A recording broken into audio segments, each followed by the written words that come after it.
한 가지 놀라운 사실이 있습니다. 이더리움 창립자인 비탈릭 부테린이 개념적으로 줄곧 고민해 오던 구조를 파이 네트워크는 이미 사람들 속에서 테스트하고 있다는 점 알고 계셨나요?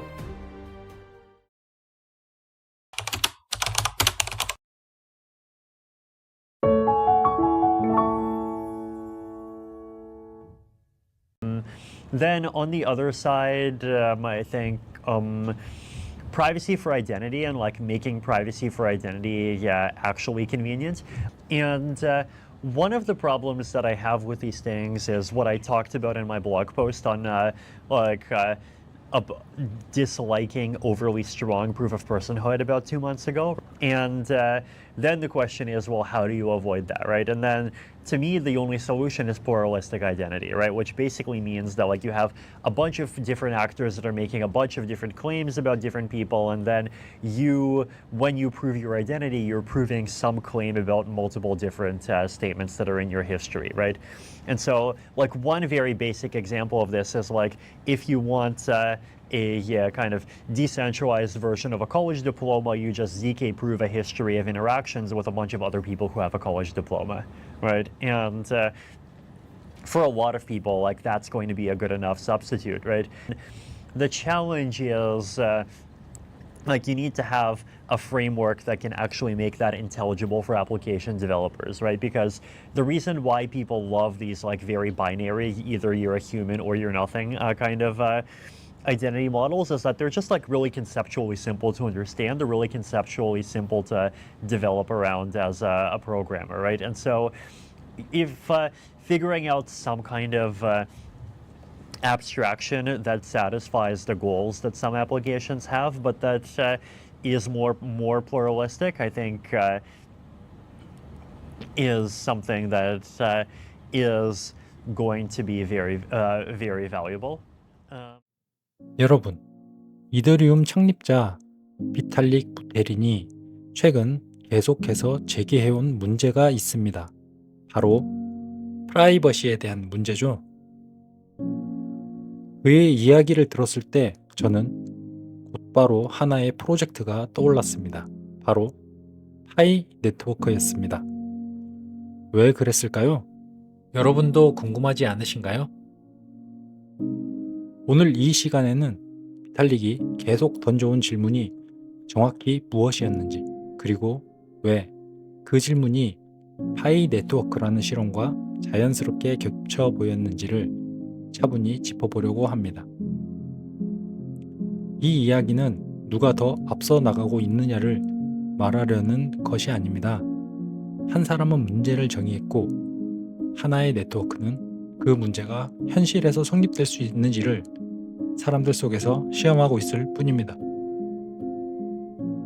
비탈릭이 말해온 프라이버시는 단순히 정보를 숨긴다는 뜻이 아니었습니다. 신원을 증명해야 하는 순간에도 개인에게 선택권이 남아있을 수 있는가? 권력이 한 번의 인증 버튼에 과도하게 집중되지 않는 구조가 가능한가? 그가 던진 질문의 핵심은 기술의 문제가 아니라 구조에 관한 이야기였습니다. 우리는 이미 이런 구조 안에 살고 있습니다.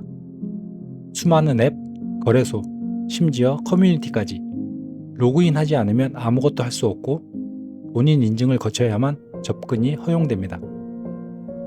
이 계정은 당신의 것입니다. 당신임을 증명하세요.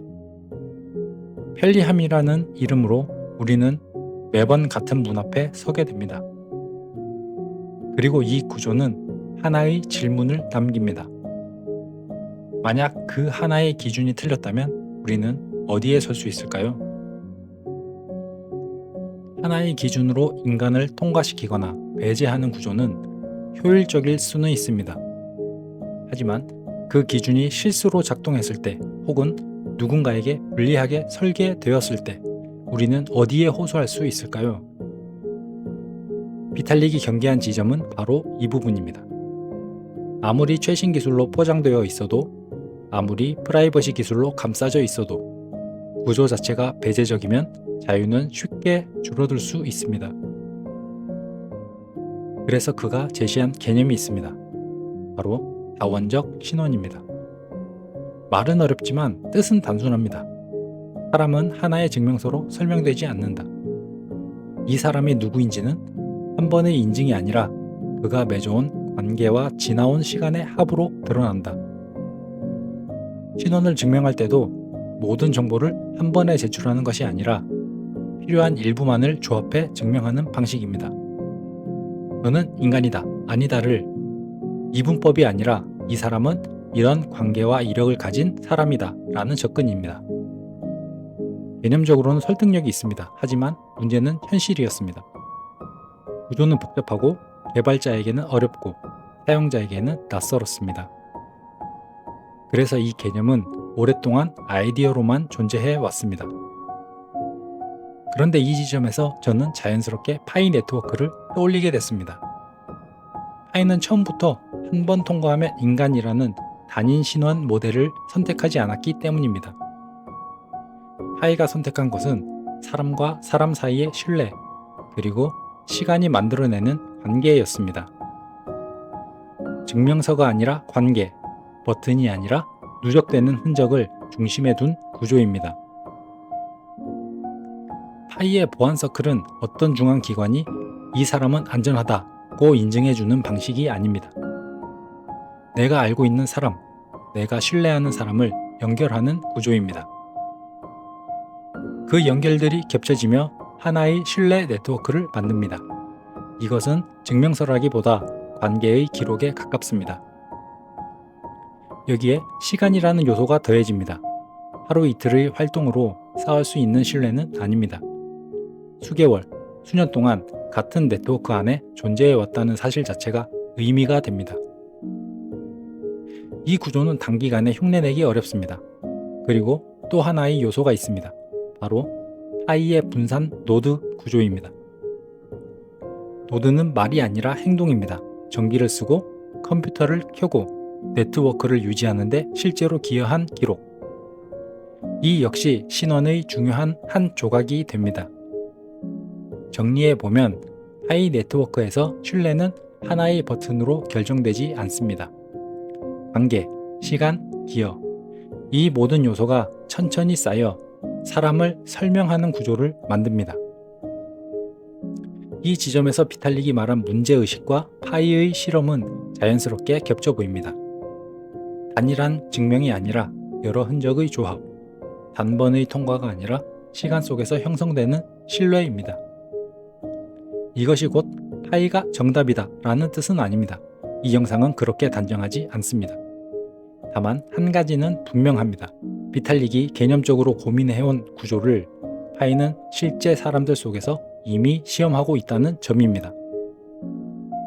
그래서 파이를 바라볼 때 우리는 가격이나 속도보다 구조를 먼저 보게 됩니다.